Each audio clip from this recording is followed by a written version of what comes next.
Sir ఒక్క police వల్లనే ఇది ఇంతమంది వెహికల్ తీయాలంటే కష్టం. మా వెహికల్ మా ఆఫీసర్ వస్తాడు, మీరు కూడా రండి. మా ప్రతి ఒక్కరు చెప్తారు ఇక్కడ కూర్చొని గంజాయి తాగుతారు అంటారు, కానీ ఎవరైనా ఇంత పెద్ద రామాలయం టెంపుల్ దగ్గర మీరు ఒక లైట్ అటు సైడ్ పెడితే ఎవరు కూర్చుంటారండి? ఎవరు కూర్చోరు.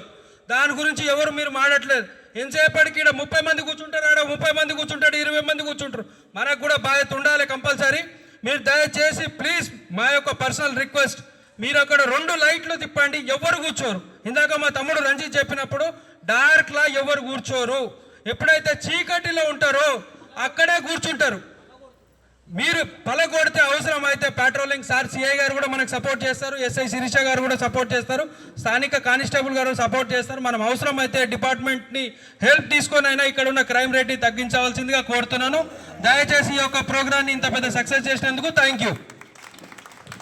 ఏసీపీ గారు, సిఐ గారు ఇంతటి చక్కటి కార్యక్రమం చేస్తున్నందుకు, మీరందరూ విచ్చేసినందుకు ధన్యవాదాలు. ఏం లేదన్నా, మీరు ఇది 2 నెలల నుంచి కానిస్టేబుల్ ఎక్కడ ఏరియా అక్కడ వాళ్ళు మొత్తం ఒక సెమినార్ లెక్క మీటింగ్ పెట్టి అందరికీ చెప్పడం జరిగిందన్న. నేను బి ఉన్నా, ఇదే వియమంలా అక్కడవి వచ్చిరన్న మీ కానిస్టేబుల్.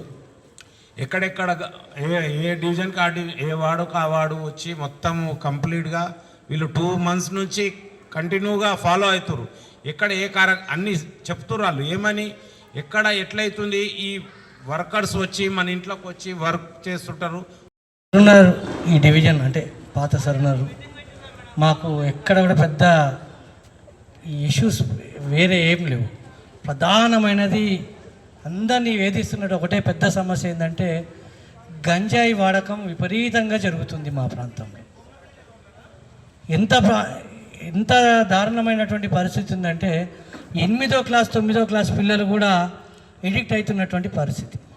పిల్లలకు దొరుకుతుంది కాబట్టి ఒకరిని చూసి ఇంకొకరిని చూసి ఒకరు అట్లా పిల్లలు దాని బారిన పడుతూ ఉన్నారు. ఈ మూలాలు ఎక్కడికి వెళ్ళి మనకి ఇంత పటిష్టమైనటువంటి పోలీసు వ్యవస్థ ఉంది, మీకు పెడ్లర్స్ ఎక్కడెక్కడ ఉంటారు, ఎక్కడి నుండి సప్లై అవుతుంది అనేది ఖచ్చితంగా మీ అందరికీ కూడా ఇన్ఫర్మేషన్ ఉంటుంది. కానీ దురదృష్టవశాత్తు దీని మీద చాలా సీరియస్గా ఎక్కడ కూడా వర్కౌట్ అయ్యే వాడకమే విపరీతంగా జరుగుతుంది. విచ్చలవిడిగా డ్రగ్స్ గంజాయి దొరుకుతుంది కూడా, దాని మీద కూడా తీవ్రంగా దృష్టి పెట్టాలి సార్. మాకు ప్రధానమైన సమస్య ఏమవుతుందంటే ఈ ఉడాకా మరి అది ఎంత ట్రాఫిక్ నిలిచిపోతుందో అది మీరు కొద్దిగా దృష్టి పెట్టి చేయాలి. రెండోది అండి, ఇప్పుడు మీరు చూస్తున్నారు ఇక్కడ ఎన్ని అటుపక్క ఉంది ఇటుపక్క ఉంది, అటు ఆ వెహికల్ అట్టు వచ్చింది, ఇటు వెహికల్ అట్టు వచ్చింది.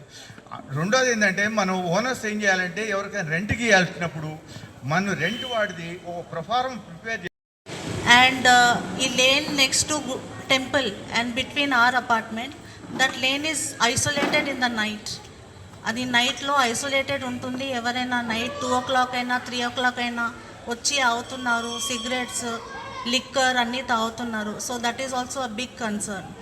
So that is my point. Thank you sir. Sir గత నైట్ నుంచి మాకు ఇంతకుముందుకు ఫోర్స్ లేదు సార్, వాస్తవాన్ని కూడా. ఈ మధ్యలో ఏం చేసినామంటే నైట్ బీట్స్ పెంచినాం. నైట్ ఖచ్చితంగా 8 మంది అంటే 4 బండ్లు ఖచ్చితంగా వెళ్తాయి ఈ ఏరియాకు. ఏది BC2 అంటారు, మా లెక్కల మాత్రం BC2 అంటాము. దీనికి ఒక వెహికల్ ఇచ్చినాము, 2 జవాన్లు ఉంటారు. ఇది ఇంతకుముందుకు ఏంటంటే కార్ ఒకటే తిరిగేది, అది కాకుండా ఒక వెహికల్ కూడా ఇప్పుడు వస్తుంది, పెట్రోల్ వెహికల్ కూడా తిరుగుతుంది ఇప్పటి నుంచి. ఇంకోటి ఏంటి సార్ అంటే మార్నింగ్ మాకు ఈవినింగ్ అప్ టు 12 వరకు మాకు మెయిన్ రోడ్ ఇంపార్టెంట్ సార్. ఎందుకంటే ఇంతకుముందుకు ట్రాన్స్జెండర్ వ్యవస్థ ఎక్కువైపోయింది, దాన్ని తగ్గించడానికి ఖచ్చితంగా మేము పని కట్టుకొని ఆ మెయిన్ రోడ్డు మీద ఇంతకుముందు చూడండి సార్, ఇంతకుముందు చూడండి, ఇప్పుడు చూడండి మీరు, ఈ వ్యవస్థ తగ్గియాలని మా మేడం గారు చెప్పినందుకు ఖచ్చితంగా ఆ మెయిన్ రోడ్ ఎక్కువ కాన్సన్ట్రేట్ చేస్తున్నాం. ఒక్క 2 కోటి దారి తీస్తున్నాం. ఇంతకుముందు కొట్టేది ఇవన్నీ అంటే ఈ కాలనీలో ఉన్నటువంటి పిల్లలా లేకపోతే బయట పిల్లలా తెలియదు, కానీ నైట్ టైం ఏం చేస్తారు అంటే ఈ లైట్స్ అన్ని పలగొడుతూ ఉంటారు. వాళ్ళు చేసేది ఏంటంటే వాళ్ళు తీసుకునేదంతా కూడా అంటే మేము డైరెక్ట్ చెప్పినాం కూడా, చాలాసార్లు వచ్చి నేను స్టేషన్లో కూడా చెప్పిన, నైట్ టైం ఒకసారి వచ్చి మీరు 1-2 సార్లు తిరగండి సార్ అని చెప్పి కూడా చెప్పినాము. బీర్ బాటిల్స్ వెళ్తాయి. సరే, అది తల్లిదండ్రులకు ఎందుకు జ్ఞానం ఉండట్లేదు అర్థం కావట్లేదు. పిల్లల యొక్క భవిష్యత్తు పాడు చేసుకోవడం ఏదైతే ఉందో అది తల్లిదండ్రుల బాధ్యత అది. సో దాన్ని వాళ్ళు ఎందుకు చూజ్ చేసుకొని మరి వాళ్ళు అట్లా చెడు మార్గాలకు ఎందుకు పోతున్నారో వాళ్ళు కూడా దాన్ని కంట్రోల్ చేయలేకపోతున్నారు. సో మీ భయం ఉంటే కొంచెం వాళ్ళు కంట్రోల్ అవుతారని చెప్పని నా ఆలోచన. రెండోది సార్, ఇంకోటి ఏంటంటే మెయిన్ కాలనీలో మీరు ఇంత పెద్ద 40 ఫీట్ రోడ్ ఇది. ఈ 40 ఫీట్ రోడ్లో కాలనీలో మొత్తం ఇటు అటు రెండు వైపులా కార్ పార్కింగ్లే ఉంటాయి. మాకు కాలనీకి సంబంధించినటువంటి ప్లేస్ అక్కడ ఉంది, ఇది మన సౌమ్య అపార్ట్మెంట్ దగ్గర ఉంది, ప్లస్ ఇక్కడ